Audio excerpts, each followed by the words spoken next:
Bonsoir chers amis, me voici à nouveau sur vos écrans pour notre rendez-vous mensuel intitulé « Les Jeudis de l'Histoire ». Je remercie à nouveau Daniel Bernard pour sa participation à l'inauguration de cette série le mois dernier. Il ne nous sera pas possible de vous proposer des conférences inédites à chaque fois, et pour ce deuxième numéro, nous allons vous diffuser deux sujets développés par des membres de la Société d'études historiques du canton de Saint-Gautier en décembre 2019. Dans le premier, je vous présenterai une invention berrichonne, aujourd'hui bien dépassée par la technologie, les repères de nivellement ou bornes géodésiques. Pour le second, c'est Guy Delétang qui sera aux commandes pour évoquer les pêches en Brenne au cours du siècle dernier. Bon visionnage. Alors je vais vous présenter ce soir une invention berrichonne que l'on trouve au coin de nos rues. Mais pour débuter mon propos, je vous propose une petite devinette. Alors, on va lancer. Hop, voilà.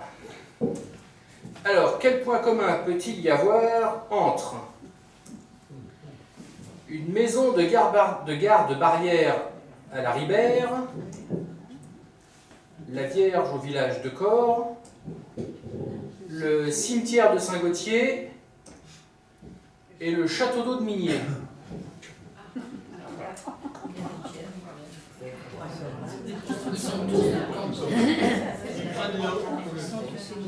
Un petit indice, c'est petit, c'est rond, c'est métallique.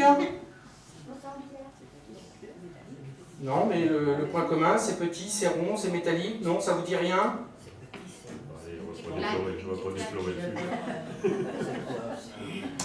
Eh bien, c'est les repères de nivellement ou les bornes géodésiques. Ça vous parle? Vous avez déjà vu ça? Vous avez déjà croisé ça? Vous avez déjà vu ça? Vous ne savez pas trop ce que c'est? Et pourtant, il y en a partout. Comment?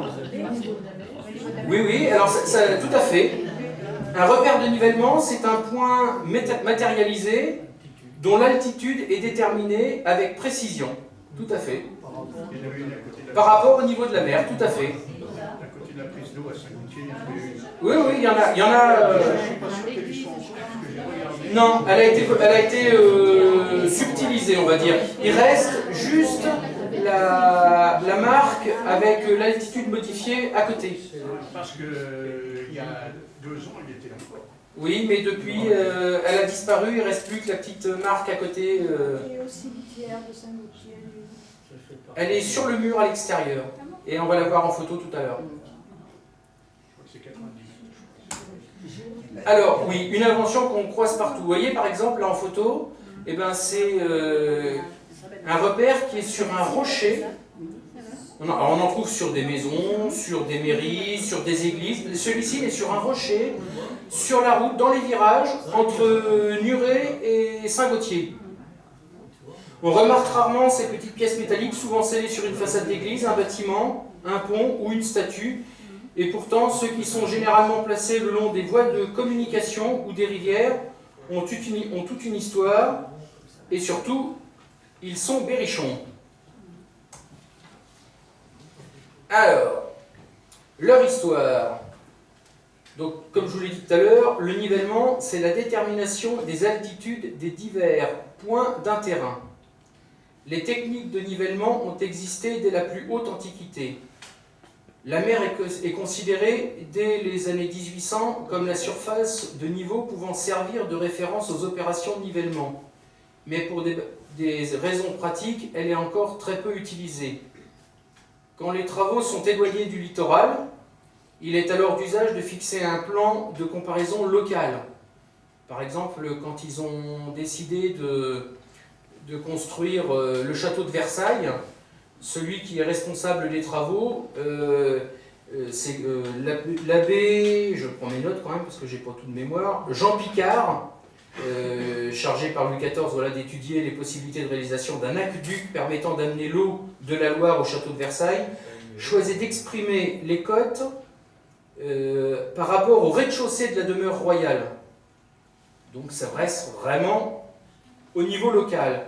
Mais très vite, avec la multiplication de ces chantiers d'ampleur nationale, comme les routes, c'est vrai qu'avant, ça restait vraiment local, mais là on décide, à partir de ce moment-là, de faire des choses nationales.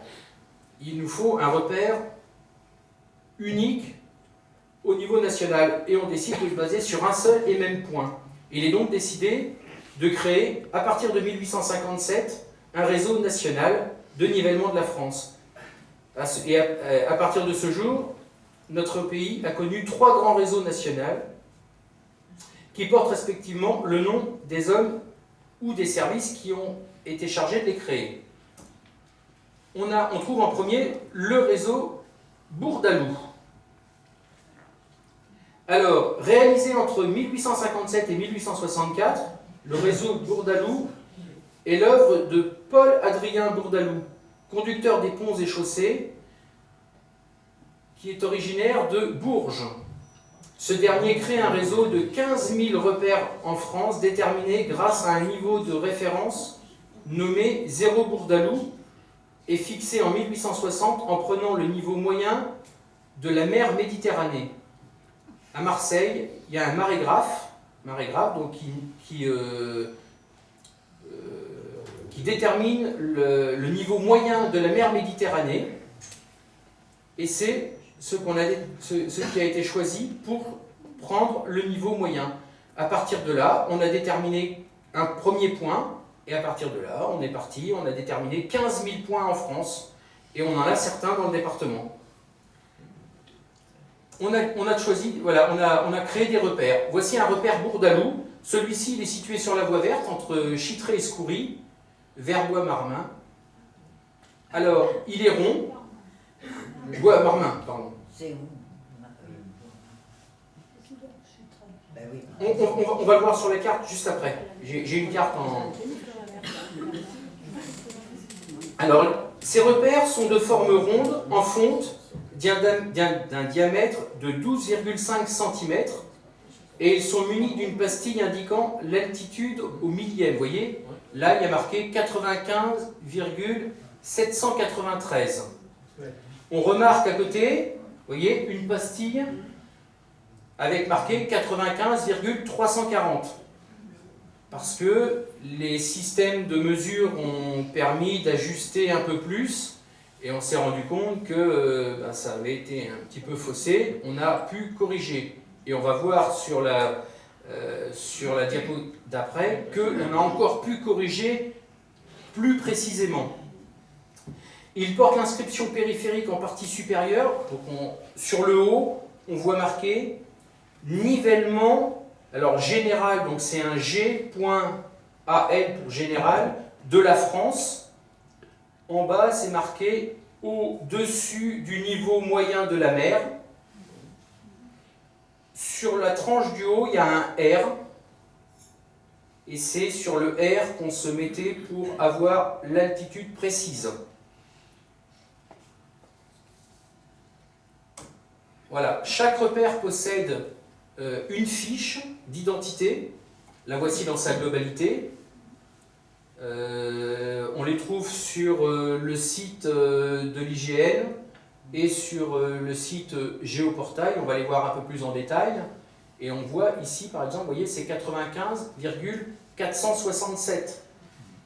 Tout à l'heure, on avait 793, puis 340. Maintenant, on a 467. Vous voyez, on arrive à affiner vraiment beaucoup plus. Hein. Avec les GPS, on arrive à avoir des choses beaucoup plus précises. Ça permet comme ça, sur le terrain, aux géographes, de pouvoir, aux topographes, de pouvoir faire des cartes très précises pour tout ce qui est relevé sur le terrain et pouvoir faire des cartes très précises. Voilà. Il nous donne toutes les informations. Hein. Repère Bourdaloue. Avec les coordonnées GPS très précises, hein, il nous donne exactement la position Et partie support, parapet, face nord-est, face à la voie ferrée. Alors ça c'est à l'époque, hein, parce que la voie ferrée n'existe plus. Hein. On est sur la voie verte maintenant. Hein. Voilà, de Saint-Gauthier à Ciron. Et si on va sur la deuxième partie, voilà, on a la carte avec la route qui passe. La Baudrière, on voit la rivière, en face le château de Margou. On a la position très précise et à chaque fois on a une photo avec le repère qui est positionné pile au centre de la photo. Donc ça c'était les repères Bourdaloue, le réseau Bourdaloue. Voilà le fameux R qu'on voit. Celui-ci est situé avenue Langlois-Bertrand, quasiment en face de chez Jean-Paul. Voilà. Il est noyé dans le goudron, hein, il est par terre. À force de faire sur le trottoir, au pied du muret. Au pied du muret, on passe et on ne voit que le haut. On n'aperçoit que le R et puis la fin de nivellement et le début de général. Et vous voyez, juste entre nivellement et général, il y a une petite flèche qui indique le R. Voilà, là c'est sur... là on l'aperçoit au milieu de la photo que j'ai prise. Là, c'est le ponçon qui est au niveau du rond-point des Chézeaux. C'est là où passait l'ancienne route. Maintenant il y a le rond-point des Chézeaux. La route est condamnée. Voilà, le petit bout de route qui a été condamné, où on ne passe plus. C'est l'un des derniers repères Bourdaloue du canton. On en a très peu des repères Bourdaloue dans le canton. Ensuite, on a le réseau L'Allemand. Je suis sur le papier quand même. Le réseau L'Allemand, donc établi de 1884 à 1922, a été fait par le géophysicien français Charles Jean-Pierre Lallemand. Après 12 années d'observation du niveau de la Méditerranée, au marégraphe de Marseille, comme je vous disais, Charles Lallemand définit un nouveau point nommé zéro normal, abaissé de 71 mm par rapport au précédent. Vous voyez, il a réussi à le faire baisser, d'où les différences par rapport aux autres. Alors, pour se démarquer de son prédécesseur, il fait de nouveaux repères, donc les repères Lallemand, type rond à tablette, en voici un peu esquinté, il faut dire. Ils sont de forme ronde, en fonte, avec une excroissance en haut. Alors là, on ne voit pas très bien, mais c'est une petite tablette avec un petit rond par-dessus. On posait l'appareil dessus, ça permettait de le caler. Et muni d'une pastille indiquant l'altitude au centième. Il porte l'inscription périphérique nivellement général. Voilà, donc celui-ci est sur la D11 entre Saint-Gauthier et Nuret, sur un ponceau, sur le fossé, juste avant bien assis. Là, il est très très esquinté, hein, celui-là. Il est souvent sous l'eau, celui-là. Beaucoup plus propre, tout à fait. Avec une pastille beaucoup plus récente aussi. Celui-là, il est sur l'ancienne église de Chitray. Il a été repeint, il est en bien meilleur état. Alors, l'Allemand, il a fait deux types de repères. Il en a fait aussi, qui sont comme ça, qu'on appelle des types consoles. Alors, ceux-là, on les trouve surtout, on les trouve que d'ailleurs, sur tout ce qui est maison de garde-barrière, ou sur les gares. Donc là, ils sont de forme rectangulaire avec une partie triangulaire en bas. Celui-ci, donc, sur la maison de garde-barrière en sortant de Chitray, direction Scoury. Et le niveau se mesure par rapport à la pointe de la flèche? Non, juste au-dessus, là, on voit la petite excroissance arrondie. C'est toujours on posait toujours l'appareil sur le... Voilà. Donc là, vous voyez, si on regarde celui d'avant, on voit l'altitude, là, la petite plaque est métallique, et puis là, merci, en émail. Ils sont assez jolis, ceux-là. Alors, ce que j'ai oublié de vous dire, c'est que vous voyez la deuxième plaque en dessous avec D.CG quelque chose, ça c'est la référence, c'est le numéro d'immatriculation du repère. C'est son nom. Alors, il manque un numéro derrière. Derrière CG, normalement, il y a un numéro. Mais ils sont souvent en très mauvais état.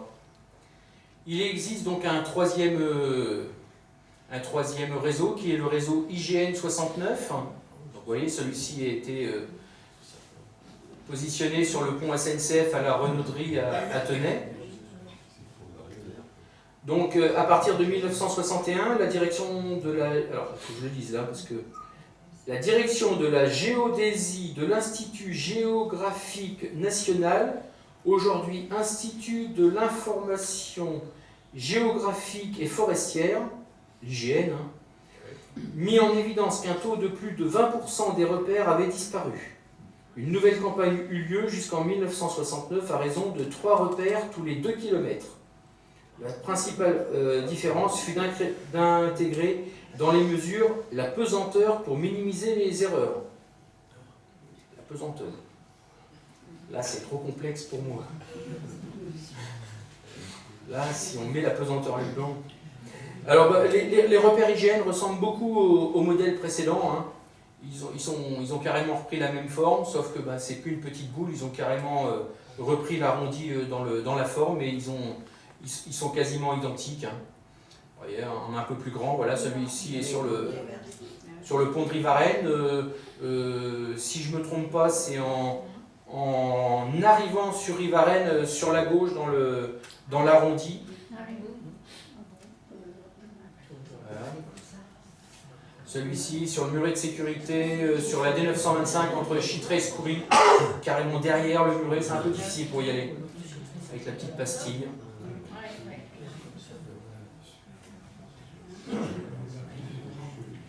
Alors ça, c'est les 3 réseaux, mais il existe d'autres types de repères, mais qui beaucoup plus, on les rencontre de façon beaucoup plus marginale. On parlait tout à l'heure du cimetière de Saint-Gauthier. Voilà, le cimetière de Saint-Gauthier, par exemple, on va le rencontrer ici. Donc là, on le voit en petit, mais on va rencontrer un peu plus grand. C'est les repères de type MRU. Voilà, MRU, type MRU, on en a un deuxième, on en a que 2, sur une maison au 44 avenue de Lignac à Saint-Gauthier. Alors, repère MRU du ministère de la Reconstruction et de l'Urbanisme. Alors, créé en octobre 1944, ce ministère avait comme mission l'approbation et le contrôle des plans de reconstruction et d'aménagement du bâti détruit par fait de guerre. De forme hexagonale, en fonte, avec une excroissance en haut et muni d'une pastille indiquant l'altitude, ces repères portent les lettres MRU en partie haute.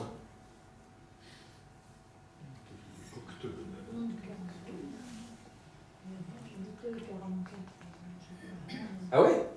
Oui, j'étais au 44. Et ben voilà, il y a... Avant qu'ils changent la numérotation. D'accord. Alors ça dépend si c'est... Ah ben c'est actuellement là. C'est actuellement. Ouais, c'est le 44 actuel. Hein. Donc il est plus vers la sortie de Saint-Gauthier. Ben voilà, donc au 44 il y a ça, et sur le mur du cimetière.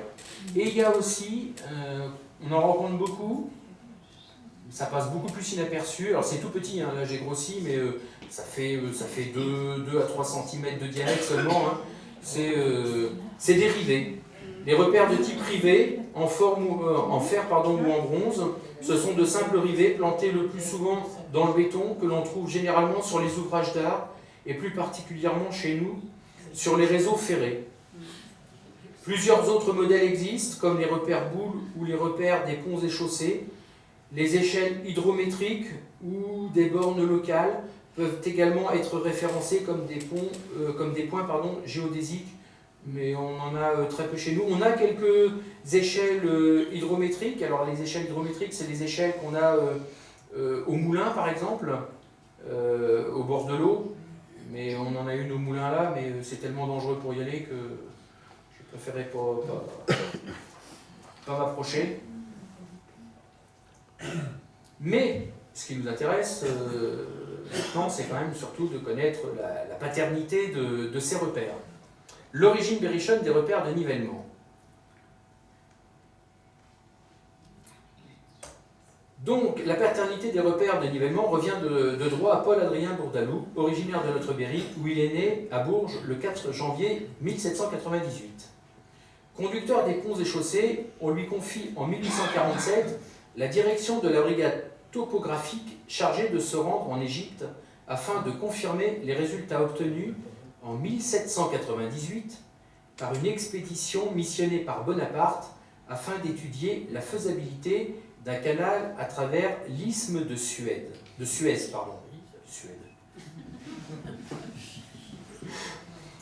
Effectivement, Bonaparte voulait créer un canal. Il avait envoyé une équipe de savants et il s'est avéré que les savants avaient trouvé que entre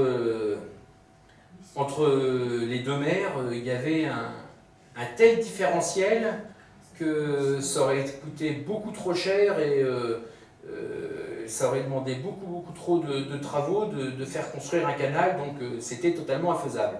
Alors, voilà, longtemps après, on l'envoie là-bas pour confirmer ses résultats, pour dire, bon, voilà, c'est infaisable. Et lui, il y va. Et grâce à des techniques plus modernes et des instruments beaucoup plus performants que lui a perfectionnés, conçus par lui-même, il démontre que la mer Rouge est plus élevée de seulement, alors qu'à l'époque, je crois que je l'ai marqué d'ailleurs, oui, est plus élevée de seulement 90 cm de la mer Méditerranée et non de 10 mètres comme calculé en 1798. 90 cm au lieu de 10 mètres quand même. Une différence minime et négligeable qui va permettre ensuite à Ferdinand de Lesseps de construire le fameux canal de Suez. Fort de cette nouvelle, Paul-Adrien Bourdaloue revient d'Égypte avec une renommée certaine. 3 années plus tard, il entreprend à ses frais le nivellement du département du Cher, conçu pour servir de modèle au nivellement de tout le pays. Grâce à ces deux événements, il est choisi en 1957 pour conduire les travaux du nivellement général de la France. En 7 ans, un maillage de l'Hexagone est créé et l'on recense 15 000 repères scellés sur des points fixes comme les bâtiments publics et les ouvrages d'art. Paul-Adrien Bourdaloue est décédé à 70 ans le 21 juin 1868 à Bourges, sans descendance. Resté très attaché à sa ville natale, il fut conseiller d'arrondissement, membre du conseil municipal et adjoint au maire. Il reçut de nombreuses décorations, dont la Légion d'honneur, il était officier, l'ordre des saints Maurice et Lazare, c'est un ordre italien, et l'ordre du Lion néerlandais. Sa tombe, dans le cimetière des Capucins à Bourges, est de forme pyramidale, en souvenir de l'Égypte. C'est là-bas qu'il a réussi à faire ses preuves, et possède à sa base un repère de nivellement, de type Bourdaloue, bien entendu, voilà, que l'on voit ici, et là on remarque, il est marqué 150 mètres 083 et à côté 147 mètres 12, vous voyez la différence. Et vous remarquez en bas, il est mesuré à 147 mètres 391 maintenant.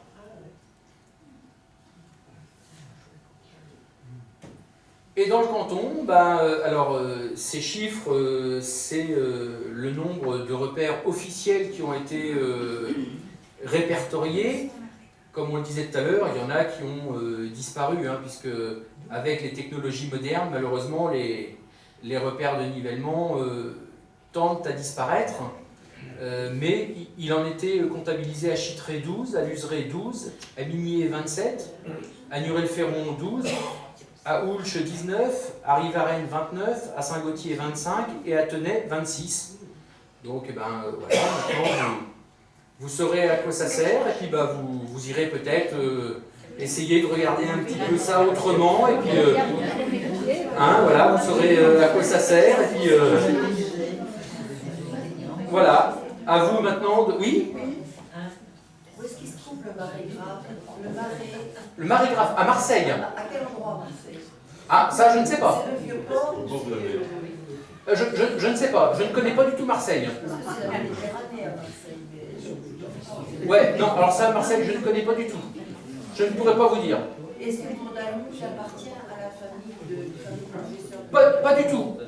Ah non, pas du tout, parce que contrairement à lui, Là, le bourdalou s'écrit surtout avec les deux... ouais. Et il précise bien qu'il ne faut surtout pas les oublier, que c'est très important sur... non, non, ça n'a rien à voir du tout. Oui. Est-ce que ce monsieur Bourdalou a un lien de parenté avec un jésuite qui s'appelle Bourdalou? Donc il y a une voix chez vous? Non, je crois que... Non. Je parle de leur deux parties pas la même forme. Oui, non. Là, ce Bourdalou-là, je sais qu'il avait épousé une jeune fille originaire de Châtillon-sur-Indre.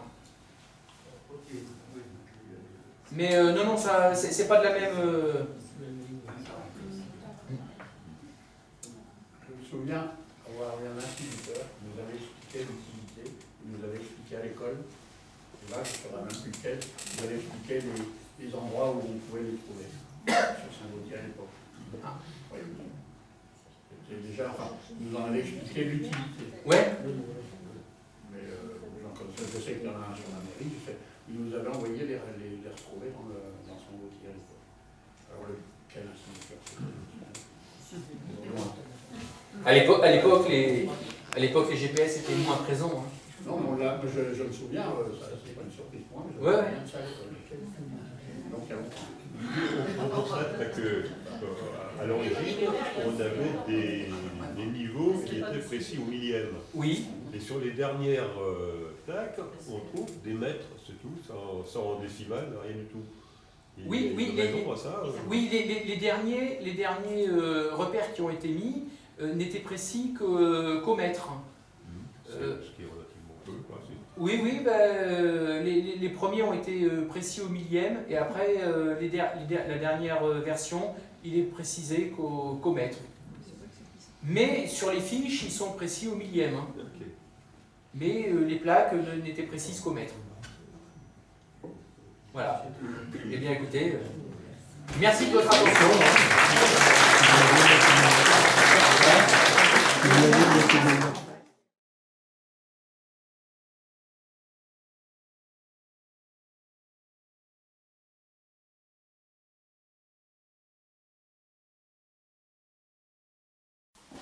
Les pêches en Brenne de 1889 à 2012.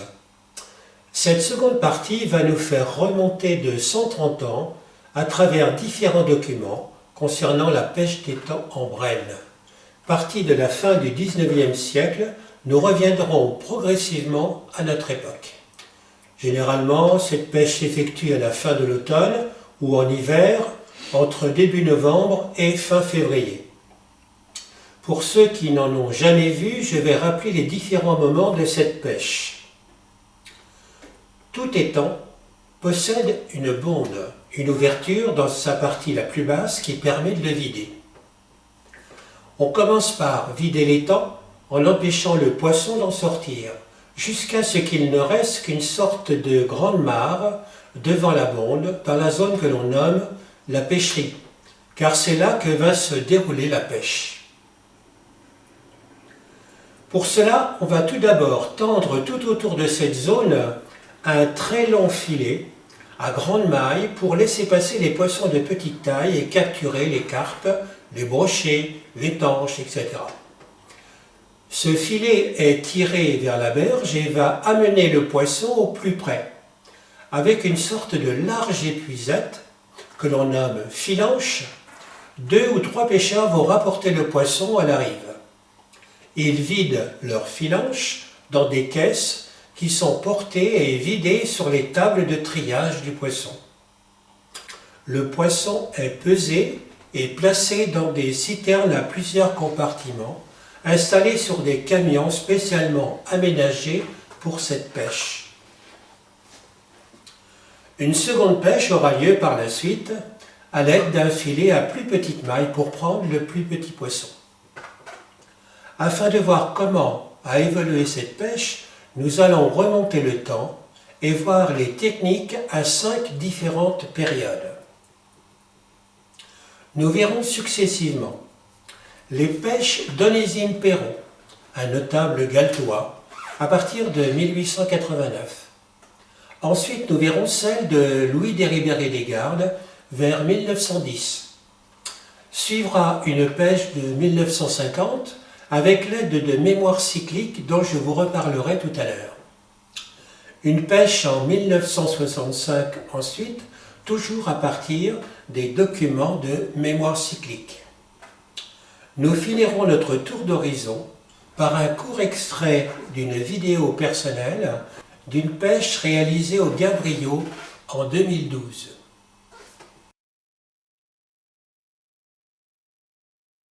Les pêches d'Onésime Perrault. Dans le bulletin numéro 8 de la Société d'études historiques du canton de Saint-Gaultier, paru en janvier 2019, un article sur un petit carnet des pêches d'Onésime Perrault, prêté par Laurence Ferry, son arrière-arrière-petite-fille, que je remercie encore en passant, analyse en détail ce document. Onésime Perrault est un notable de Saint-Gaultier. Il est fils de René Perrault, qui est notaire au 15 rue Grande à Saint-Gaultier.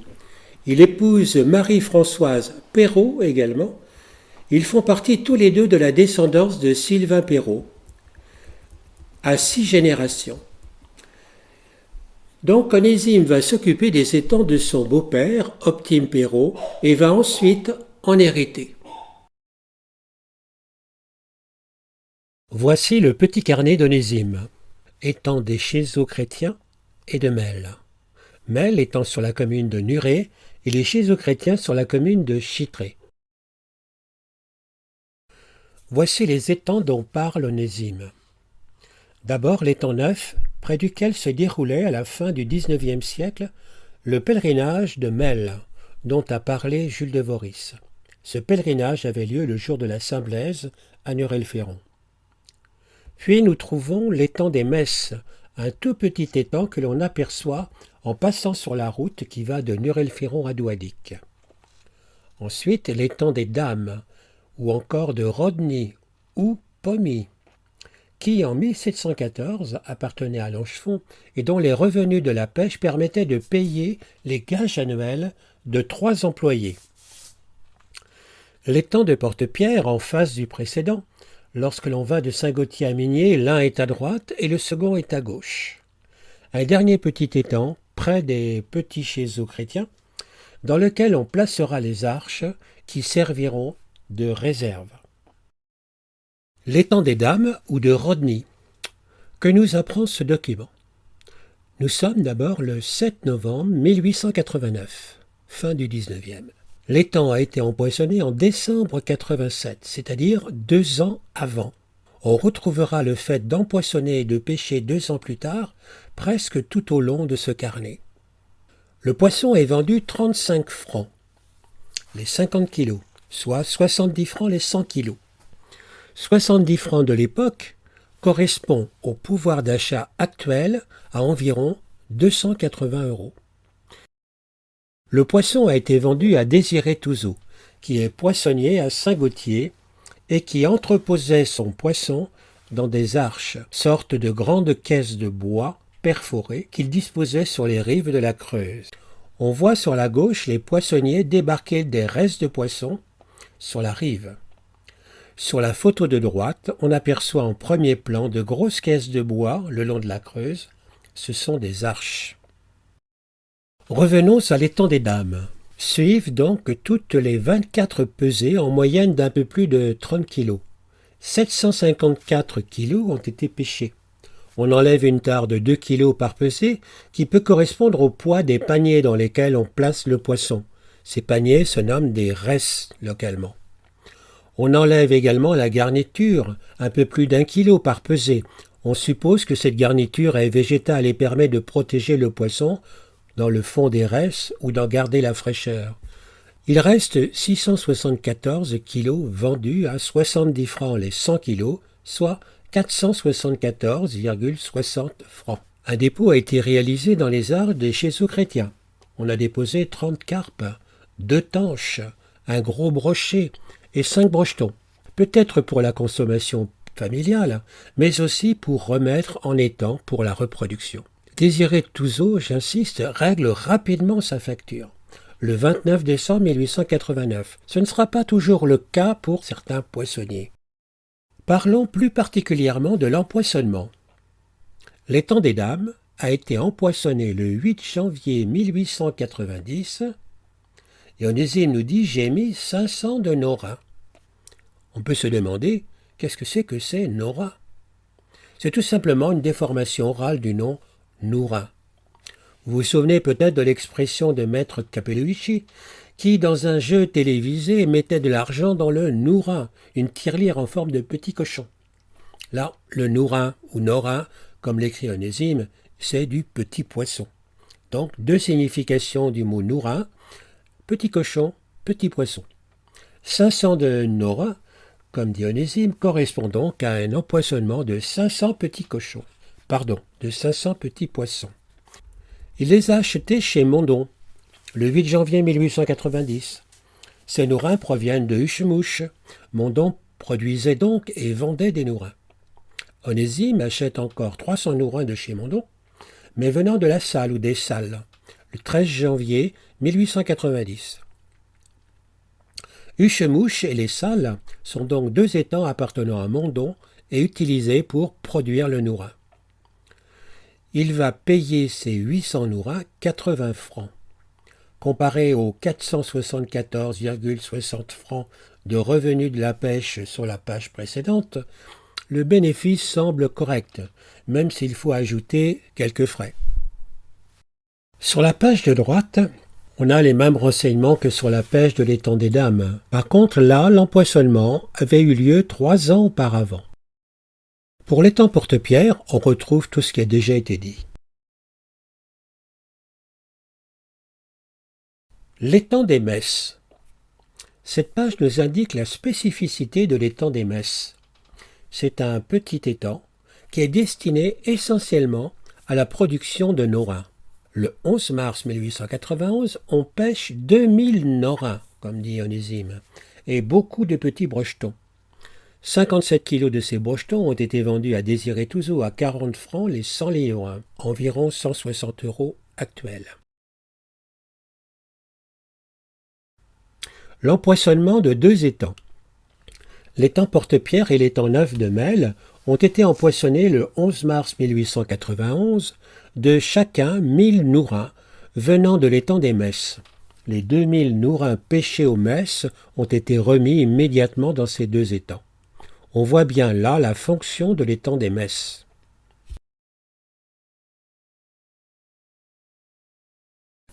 Les pêches de Louis Desribéré des Gardes. La famille Desribéré des Gardes est une famille de notables de Saint-Gautier. Louis a été maire de Nurel-Féron. Il est propriétaire de la Morlonne, importante habitation près du collège de Saint-Gautier, et en 1884, il va acheter le Haut-Cluseau sur la commune de Chassenaille.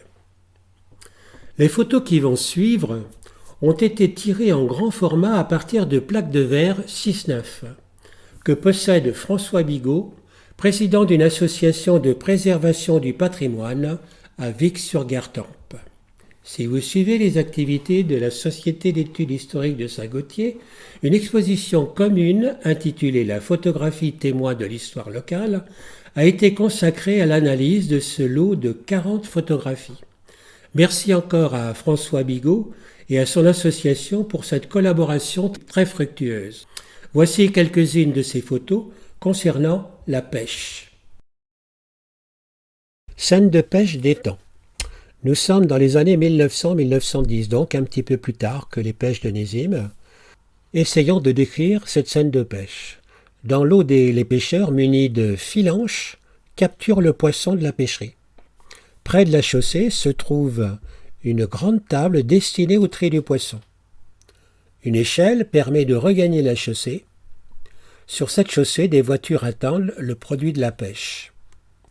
Au premier plan du groupe des pêcheurs, Louis Desribéré des Gardes, très reconnaissable à son petit chapeau de paille claire, est en train de pêcher à l'aide d'une filanche. Une autre scène de pêche. Nous sommes dans un autre étang. Le filet a été tendu tout autour de la pêcherie. À droite, Louis Desribéré des Gardes. Au premier plan, les restes dans lesquels on va mettre le poisson. Les restes étant de grandes panières. C'est une autre vue de la même pêche. Le filet est de plus en plus resserré et proche de la rive, ce qui correspond à la fin de la pêche ou du premier passage de filet. Les chapeaux, signes bien marqués de l'époque 1900, sont de rigueur tant chez les hommes que chez les femmes. Sur la chaussée se trouvent des charrettes chargées de tonneaux dans lesquels on va transporter le poisson. Ce jeune pêcheur, le plus jeune de la scène, habillé de sa grande blouse noire et coiffé d'une casquette, semble plus intéressé par ce que fait le photographe de l'époque que par la pêche. Cette photo n'est pas forcément une scène de pêche, mais nous montre comment on pesait à l'aide d'une balance romaine. La balance est suspendue par un crochet sur une perche, placée sur les épaules de deux porteurs. Un homme pèse la marchandise qui est enfermée dans un sac de jute, vraisemblablement, en déplaçant un contrepoids le long du fléau de cette balance. Ce type de balance pouvait être utilisé pour les pêches, mais on utilisait plus souvent des bascules que l'on installait et calait sur la chaussée en plaçant le poisson dans des resses ou, plus tard, dans des caisses de bois et à l'époque plus récente dans des bacs en plastique.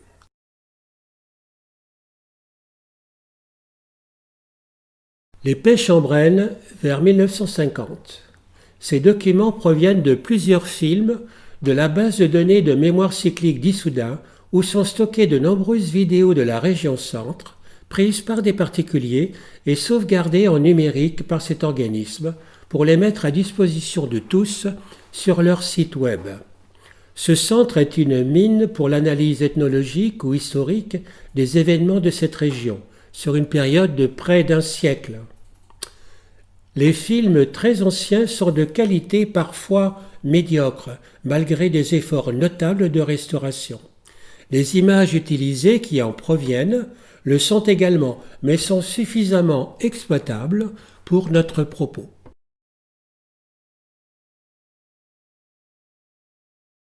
Un premier filet est tendu autour de la pêcherie. Les deux extrémités du filet ont été fixées solidement à la rive. Le poisson est maintenant prisonnier dans la pêcherie. Le frétillement des carpes, prises au piège, annonce la qualité de la pêche.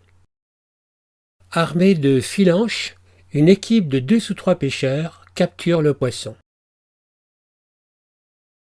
Les filanches sont pleines et il faut bien être 2 pour les vider dans les caisses. Leur contenu est versé dans des caisses de bois et trié. Pour peser le poisson, on le place dans des caisses un peu plus hautes que l'on apporte à la bascule. Trié et pesé, on place le poisson dans des caisses de transport en bois.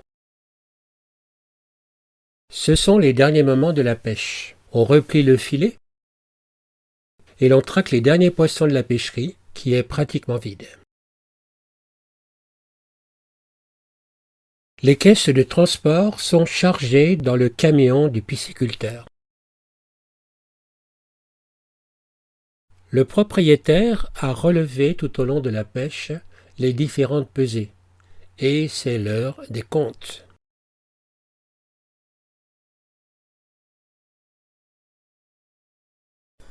Les pêches en Brenne en 1965.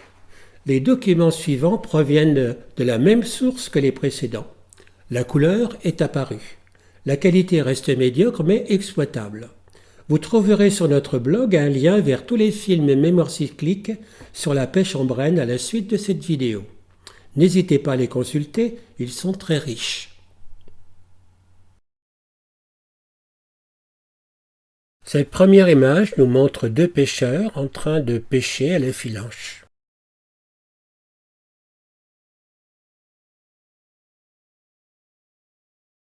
Sur le bord de la pêcherie, on trie le poisson pour l'emporter ensuite à la pesée.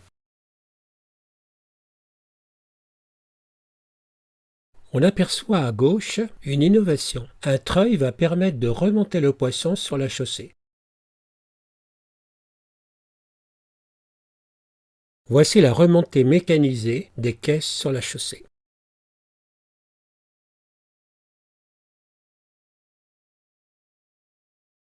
Une dernière vue générale sur les bords de la pêcherie.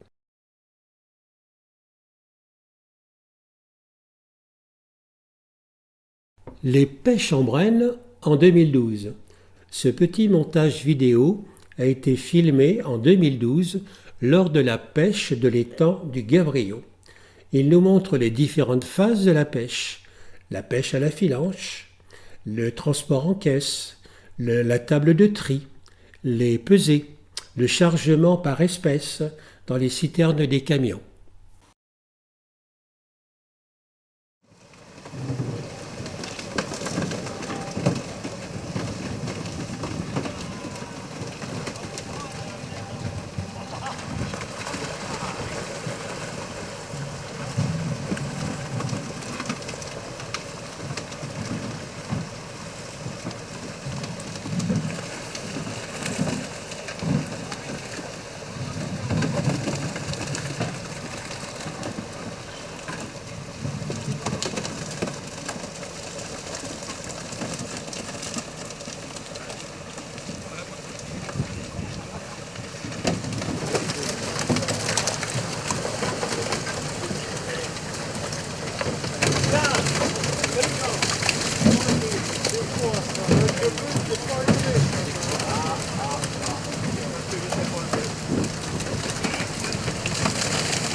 En conclusion, nous pouvons constater que deux outils de pêche identiques restent au service tout au long de cette période. La filanche et le filet. Ils n'ont pas bougé. Les grandes panières, ont été remplacées par les caisses de bois, parfois métalliques et enfin en plastique. Pas de changement notoire à part une adaptation de l'outil. Le camion aménagé du pisciculteur a remplacé le camion transporteur de caisse et la charrette avec ses tonneaux ouverts. Là encore, pas de changement majeur, mais adaptation des véhicules à l'époque.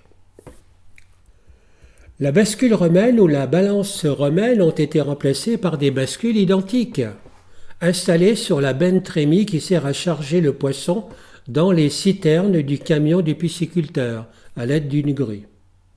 Le tri se fait toujours manuellement, sur les tables de triage. La technique de la pêche d'étang est restée une activité artisanale, même si certains outils ont été améliorés techniquement. Alors, quelques différences tout de même à noter. Les quantités de poissons ne sont plus les mêmes.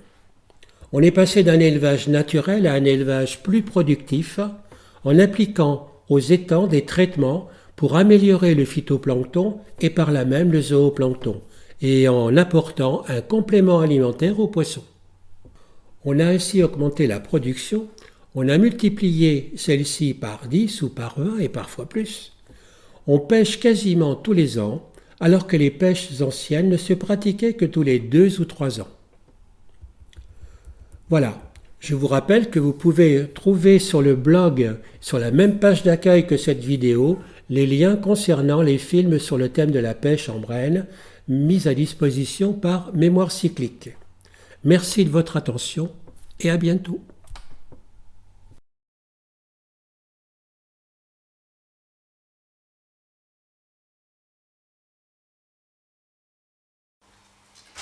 Voilà, j'espère que les sujets vous ont intéressé. N'hésitez pas à laisser un commentaire. Je vous donne rendez-vous au mois prochain pour un nouveau numéro des Jeudis de l'Histoire et en attendant, protégez-vous bien.